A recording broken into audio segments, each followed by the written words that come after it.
구독, 알림 설정까지 부탁드립니다. 오늘도 우리 사는 이야기 찾아주셔서 감사합니다. 사연자분이 보내주신 이야기 시작해볼게요. 안녕하세요. 참 각박한 것 같기도 하지만 그래도 이 세상에는 따뜻한 마음을 가지신 분들이 참 많은 것 같습니다. 가난한 집, 매일 싸우고 저에게 화풀이하는 부모님 밑에서 저는 자랐습니다. 아빠는 술만 먹으면 엄마를 때리시고 그에 대한 화풀이는 그대로 저희에게 왔어요. 처음 맞을 때는 너무 무서웠지만 어느 순간부터 매일 맞으면서 맞는 것은 당연시 되었죠. 나는 매일매일 이렇게 맞는 게 일상인가 보다. 나는 맞으려고 태어난 아이인 것 같다. 라는 생각은 어느새 제 머릿속에 뿌리 박혀 있었습니다. 내가 너 같은 걸 왜 낳아서 이 고생을 하는 건지 모르겠다. 네 아빠도 안 만나고 너도 안 낳았으면 내가 이 젊은 나이에 이렇게 고생할 필요는 없었을 텐데. 저를 대체 왜 낳았는지 모르겠다고 후회된다는 부모님. 그래도 저도 하고 싶은 것도 많고 꿈도 있는데 계속해서 오는 안 좋은 말들은 저를 너무 병들고 피폐하게 했습니다. 어릴 때는 꿈도 많았죠. 비행기 조종사, 소방관 등등. 하지만 어느 때부터 저는 제가 제대로 된 꿈도 없는 속이 텅 빈 사람이라는 것을 깨닫게 되었습니다. 뭔가를 하고 싶다는 생각이 들어도 나는 주변에서 제대로 사랑도 못 받는 사람이고 태어나지 않았으면 좋았을 걸 하고 소리나 듣는 아이인데 하면서 항상 주눅만 들 뿐이었죠. 학교에 다니니 친구들은 있었지만 친구들과 함께 다니면서도 계속 좋아 보이는 옷과 자전거 등등을 가지고 다니는 친구들이 부러웠습니다. 몰래 친구들의 지갑에서 돈을 훔치거나 친구 집에 가서 좋아 보이는 물건을 훔친 적도 있었죠. 눈치를 못 챈 친구들도 있었지만 눈치를 채서 본인 물건에 대해서 변상하라면서 본인 부모님에게 말해서 일을 크게 하는 친구들도 있었습니다. 그럴 때마다 부모님은 그 일로 학교에 오셔서 제게 말씀하셨죠. 너를 진짜 왜 낳았나 매일매일 후회되지만 네가 이런 거지짓까지 하고 다녀? 내 얼굴엔 먹칠을 적당히 해도 모자를 판이지. 너 같은 등신 같은 게 저런 게 뭐가 어울린다고 탐을 내?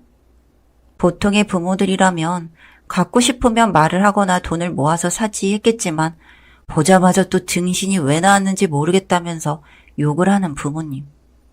맞는 것은 잠시만 맞으면 되고 금방 나으니까 괜찮았어요.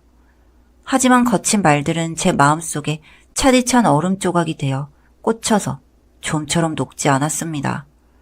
얼음 조각이 찔린 심장에서는 계속해서 차디찬 붉은 피가 흘러나왔죠.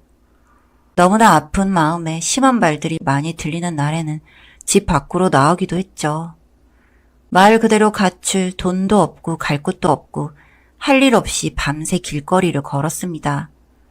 길거리를 걷다가 건물의 계단실에서 잠도 자고 가출 청소년들도 만나서 패싸움도 벌여보았죠. 처음에는 가출이 하루 이틀 정도로 짧아서 학교 선생님께서도 금방 다시 학교로 돌아오길 바란다면서 깊이 걱정하지 않으셨지만 사춘기가 심해지면서 더 집에 가기 싫었던 저는 제대로 가출 청소년 집단에 가입해서 며칠씩 집에 안 가기도 했습니다. 땡땡아, 아무리 힘들거나 해도 너무 오래된 가출은 오히려 네 마음을 병들게 할 수 있단다. 선생님은 네가 사회에 너무 부정적인 면들만 보고 잘하지 않았으면 좋겠단다. 땡땡아, 선생님이 너에게 대체 뭐길래 이렇게까지 할까 싶겠지만 하루빨리 학교에 돌아왔으면 좋겠구나. 선생님과 친구들이 기다리고 있단다. 내일은 꼭 돌아오길 바랄게. 매일같이 오는 선생님의 문자는 정말 집에 가기 싫은 저에게는 정말 귀찮은 스팸 문자같이 느껴졌습니다. 전 선생님도 애들도 다 똑같은 애들일 뿐이라 생각했습니다. 집도 가난하고 부모에게 사랑받지 못하고 어디서도 사랑받지 못하고 해서 계속 집에 들어가지 않고 이렇게 가출이나 하는 나는 그저 벌레 같고 루저 같은 존재일 뿐이라는 걸 다 알면서 왜 위선 떨고 동정하고 그러는 건지 정말 이해할 수 없다고 생각했죠. 그렇게 매일 비슷한 문자가 왔지만 다 무시하고 가출하는 동안 친해진 아이들과 여기저기를 다녔습니다. 하도 집에 오지 않으니 계속해서 집에 오지 않으면 그냥 그렇게 나가서 살라 하는 문자도 왔죠. 그때는 드디어 부모님과 연을 끊는 거구나 하고 오히려 기쁜 마음이었던 것 같습니다. 여튼 그렇게 가출해서 몇 개월을 살고 있었죠. 가출한 애들도 학교나 어디에서나 찾을 수 있었기 때문에 저희는 계속해서 도망을 다녔습니다. 오늘은 여기, 내일은 저기. 하지만 그러다가 어느 날 저는 저를 찾으러 왔다는 사람이 있다는 소리를 듣게 되었어요. 땡땡아, 너를 찾는다는 사람이 왔어. 혹시 우리까지 위험할 수 있으니까 우리는 빨리 이사하려고 해. 너는 저분 한번 만나보고 따라갈 건지 아니면 우리랑 같이 갈 건지 말해줘. 혹시 모르니까. 그동안 즐거웠어. 미리 인사할게. 아쉽게 될 수도 있는 상황. 친구들에게 미리 인사를 하고 저를 찾는 분이 있다는 곳으로 갔습니다.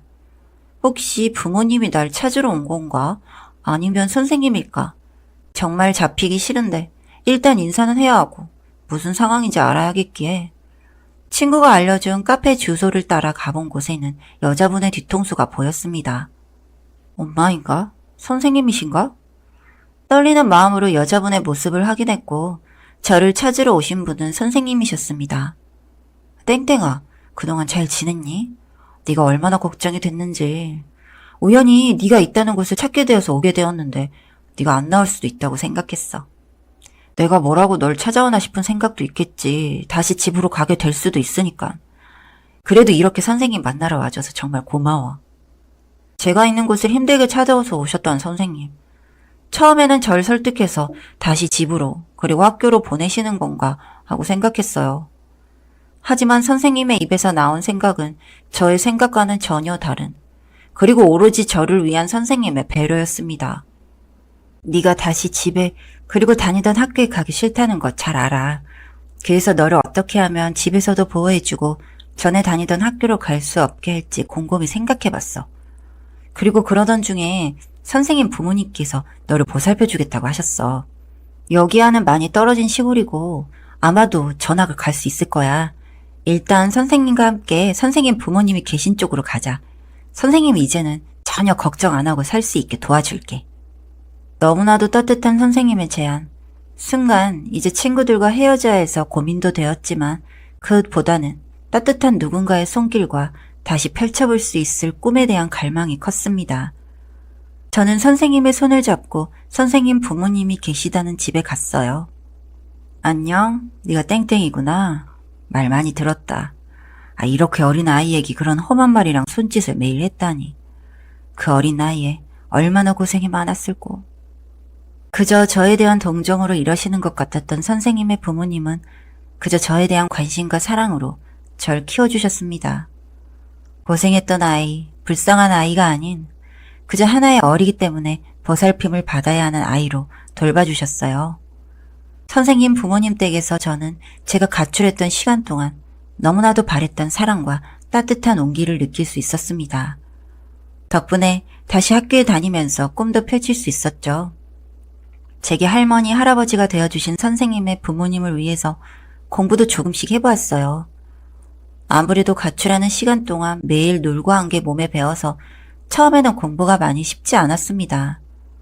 하지만 성적이 조금 떨어져도 조금밖에 오르지 않아도 옆에서 격려해 주시는 할머니, 할아버지 덕분에 저는 용기를 내고 더 공부할 수 있었어요. 더 열심히 해보라면서 없는 형편에도 돈을 긁어 모아서 학원에도 보내주셨던 할머니와 할아버지. 그 감사함에 보답하리라 정말 성실히 살려고 노력했죠. 그래서 정말 추웠던 고3 겨울 똑딱똑딱 계속해서 가는 시계소리도 정말 신경 쓰이고 모든 것이 예민했던 날. 마침내 시계바늘이 발표 시간에 멈추었고 떨리는 마음으로 수험번호와 정보를 입력했습니다. 버튼을 누르는 손가락 하나하나 너무나도 떨렸죠. 제발 합격해야 할 텐데. 할머니, 할아버지와의 더 큰 행복을 위해서 걸어온 지난 시간들. 버튼을 누르고 너무나도 무서운 마음에 질끈 감았던 눈을 용기 내서 떴고 결과는 합격이었어요.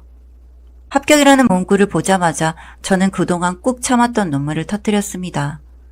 집에서 매일 부모님에게 맞던 순간 가출하는 동안에도 언제까지 도망도 다니고 해야 하냐고 하고 힘들었던 모든 순간들이 생각나더군요. 그렇게 할머니, 할아버지와 부둥켜 안고 몇 시간을 울었던지 대학에 가서도 큰 부담을 들이지 않게 열심히 공부했습니다. 그런 결과 저는 이제 이대를 졸업하고 의사가 되기 위한 과정들을 밟아 나가는 과정 앞에 서 있습니다. 아직 많이 남은 세월들이지만 저의 은사님, 그리고 은사님의 부모님이 아니었다면 미약했던 제 꿈들도 펼쳐볼 기회가 없었겠죠. 그리고 아직까지도 부모님과는 등지고 살아가고 있습니다. 정말 제 친부모가 맞나 하는 생각이 들 정도로 그분들은 너무 이기적이셨거든요. 돌봐주실 때는 계속해 모른 척 하더니 선생님께 제가 의대에 합격했다는 소식을 듣고 나서부터는 저에게 와서 다정한 척 이런저런 이야기를 건네오는데 어찌나 역겨웠던죠. 그 사람들이 하는 모든 짓들이 다 구역질이 올라와서 참을 수가 없었고 그들에게 제 마음을 있는 그대로 내보였더니 역시나 지 벌은 난 못 주고 저에게 또 손찌검을 해오더군요. 그 자리에 계시던 할머니 할아버지가 너무 화가 나셨던지 그 길로 그분들을 쫓아내셨고 다시는 절 보러 올 생각은 말라며 소금을 뿌리셨습니다. 아직까지도 잘난 내 자식을 니들이 가로채놓고 어디서 행패냐며 소리 지르던 그 인간들이 잊혀지지가 않네요.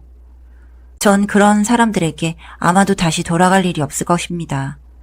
모르겠네요. 죽었다는 소식이나 들려온다면 제 마음이 움직여줄지 모르겠습니다. 그리고 저는 앞으로도 저에게 새 인생을 살게 해주신 할아버지, 할머니, 그리고 선생님께 효도하며 그렇게 살아가려고 합니다. 모든 분들이 꽃길만 걸어가실 수 있게 그렇게 하려고요.